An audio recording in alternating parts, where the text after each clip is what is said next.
Title 6 Meetings. Section 48 Kinds of Meetings. Meetings of directors, trustees, stockholders, or members may be regular or special. Section 49 Regular and Special Meetings of Stockholders or Members. Regular meetings of stockholders or members shall be held annually on a date fixed in the bylaws, or if not so fixed, on any date after April 15 of every year, as determined by the Board of Directors or Trustees, provided that written notice of regular meetings shall be sent to all stockholders or members of record at least 21 days prior to the meeting, unless a different period is required in the bylaws, law, or regulation.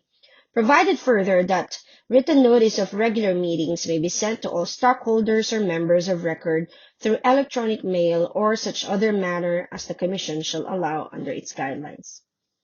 At each regular meeting of stockholders or members, the Board of Directors or Trustees shall endeavor to present to stockholders or members the following. Letter A. The minutes of the most recent regular meeting, which shall include, among others, number 1, a description of the voting and vote tabulation procedures used in the previous meeting.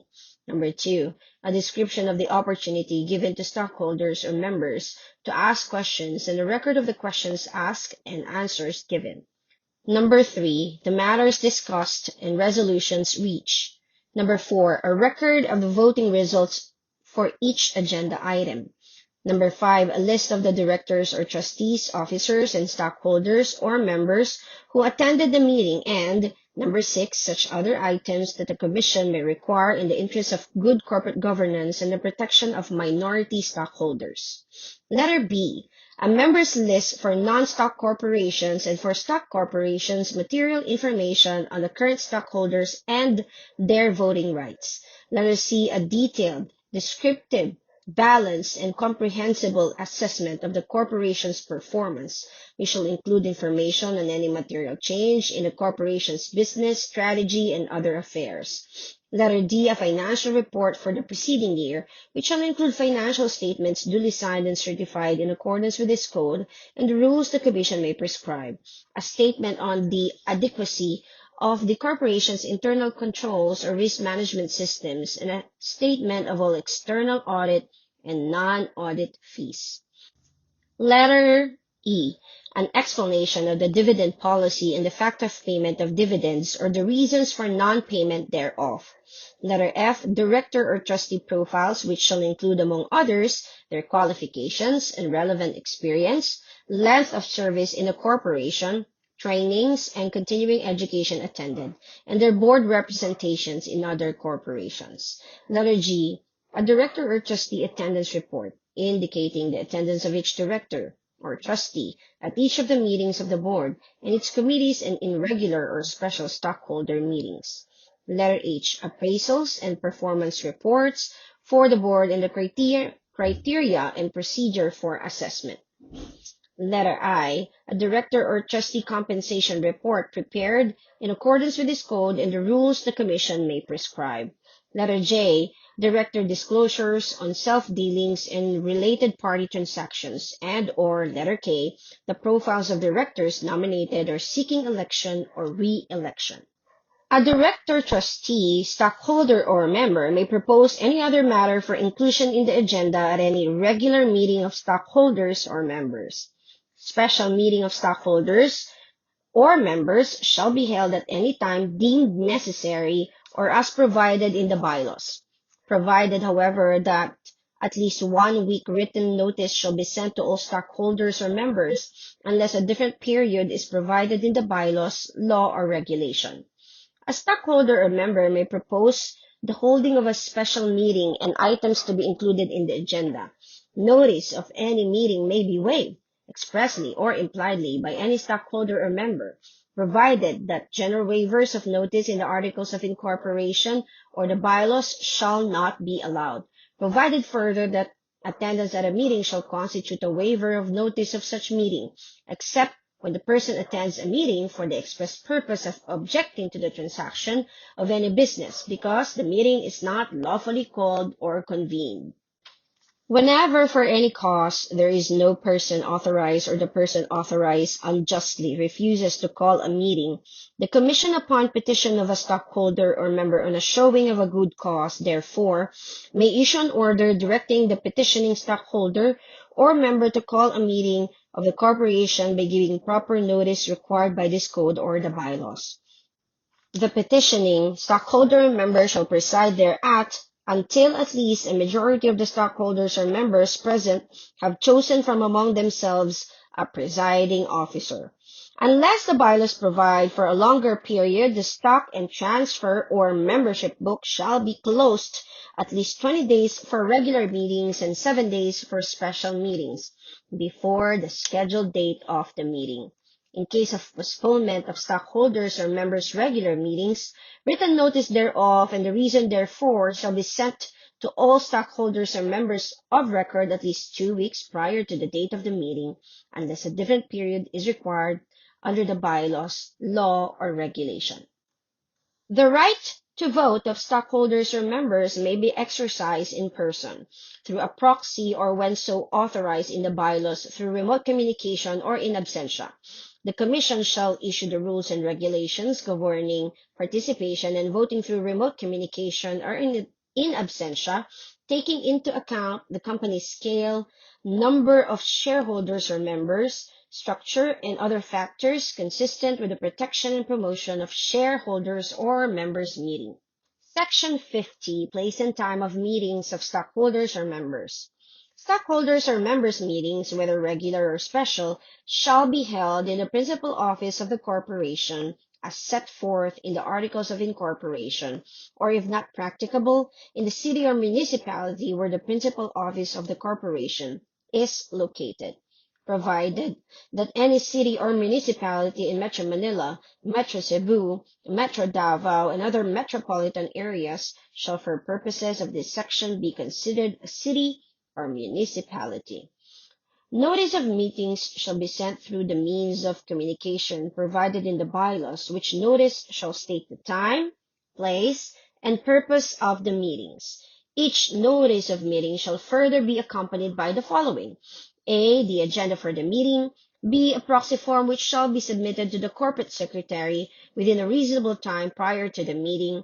C. When attendance, participation, and voting are allowed by remote communication or in absentia, the requirements and procedures to be followed when a stockholder or member elects either option. And letter D, when the meeting is for the election of directors or trustees, the requirements and procedure for nomination and election. All proceedings and any business transacted at a meeting of the stockholders or members, if within the powers or authority of the corporation, shall be valid, if the meeting is improperly held or called, provided that all the stockholders or members of the corporation are present or duly represented at the meeting and not one of them expressly states at the beginning of the meeting that the purpose of their attendance is to object to the transaction of any business because the meeting is not lawfully called or convened. Section 51. Quorum in meetings. Unless otherwise provided for in this code or in the bylaws, a quorum shall consist of the stockholders representing a majority of the outstanding capital stock, or a majority of the members in the case of non-stock corporations. Section 52. Regular and special meetings of directors or trustees quorum. Unless the Articles of Incorporation or the bylaws provides for a greater majority, a majority of the directors or trustees, as stated in the Articles of Incorporation, shall constitute a quorum to transact corporate business, and every decision reached by at least a majority of the directors or trustees constituting a quorum, except for the election of officers, which shall require the vote of a majority of all the members of the board, shall be valid as a corporate act. Regular meetings of the board of directors or trustees of every corporation shall be held monthly, unless the bylaws provide otherwise. Special meetings of the board of directors or trustees may be held at any time upon the call of the president or as provided in the bylaws. Meetings of directors or trustees of corporations may be held anywhere in or outside of the Philippines, unless the bylaws provide otherwise. Notice of regular or special meetings stating the date, time, and place of the meeting must be sent to every director or trustee at least 2 days prior to the scheduled meeting unless a longer time is provided in the bylaws.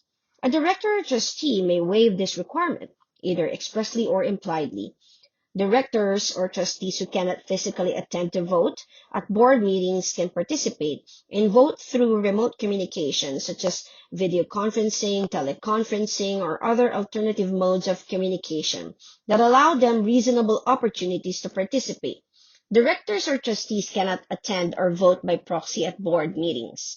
A director or trustee who has a potential interest in any related party transaction must refuse from voting on the approval of the related party transaction without prejudice to compliance with the requirements of Section 31 of this code. Section 53. Who shall preside at meetings? The chairman, or in his absence, the president, shall preside at all meetings of the directors or trustees, as well as of the stockholders or members, unless the bylaws provide otherwise. Section 54. Right to vote of secured creditors and administrators. In case a stockholder grants security interest in his or her shares in stock corporations, the stockholder grantor shall have the right to attend and vote at meetings of stockholders unless the secured creditor is expressly given by the stockholder grantor such right in writing, which is recorded in the appropriate corporate books. Executors, administrators, receivers, and other legal representatives duly appointed by the court may attend and vote in behalf of the stockholders or members without need of any written proxy. Section 55. Voting in case of joint ownership of stock. The consent of all the co-owners shall be necessary in voting shares of stock owned jointly by two or more persons, unless there is a written proxy signed by all the co-owners authorizing one or some of them or any other person to vote such share or shares, provided that when the shares are owned in and/or capacity by the holders thereof, any one of the joint owners can vote said shares or appoint a proxy therefor. Section 56. Voting right for treasury shares. Treasury shares shall have no voting right as long as such shares remain in the treasury. Section 57. Manner of voting proxies. Stockholders and members may vote in person or by proxy in all meetings of stockholders or members. When so authorized in the bylaws or by a majority of the board of directors, the stockholders or members of corporations may also vote through remote communication or in absentia, provided that the votes are received before the corporation finishes the tally of votes. A stockholder or member who participates through remote communication or in absentia shall be deemed present for purposes of quorum. The corporation shall establish the appropriate requirements and procedures for voting through remote communication and in absentia, taking into account the company's scale, number of shareholders or members, structure, and other factors consistent with the basic right of corporate suffrage.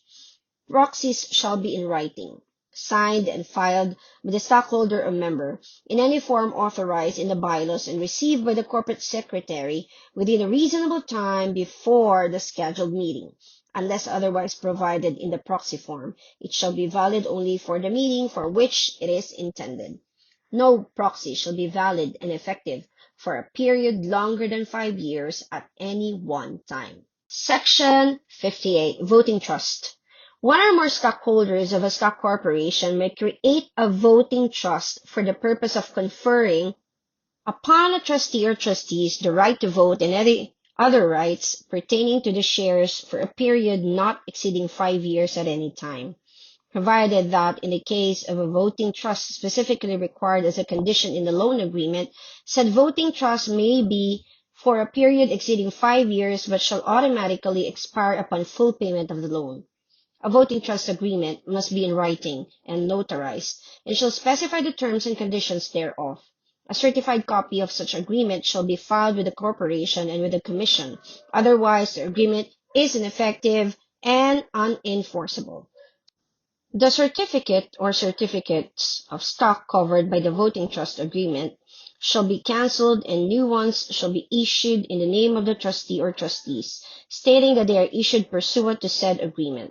The books of the corporation shall state that the transfer in the name of the trustee or trustees is made pursuant to the voting trust agreement. The trustee or trustees shall execute and deliver to the transferors voting trust certificates which shall be transferable in the same manner and with the same effect as certificates of stock. The voting trust agreement filed with the corporation shall be subject to examination by any stockholder of the corporation in the same manner as any other corporate book or record, provided that both the trustor and the trustee or trustees may exercise the right of inspection of all corporate books and records in accordance with the provision of this code. Any other stockholder may transfer the shares to the same trustee or trustees upon the terms and conditions stated in the voting trust agreement, and thereupon shall be bound by all the provisions of said agreement. No voting trust agreement shall be entered into for purposes of circumventing the laws against anti-competitive agreements, abuse of dominant position, anti-competitive merger and acquisitions, violation of nationality and capital requirements, or for the perpetration of fraud.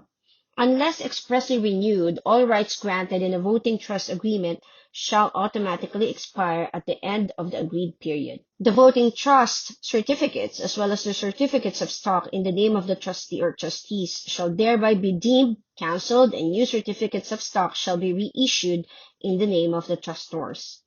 The voting trustee or trustees may vote by proxy or in any manner authorized under the bylaws unless the agreement provides otherwise.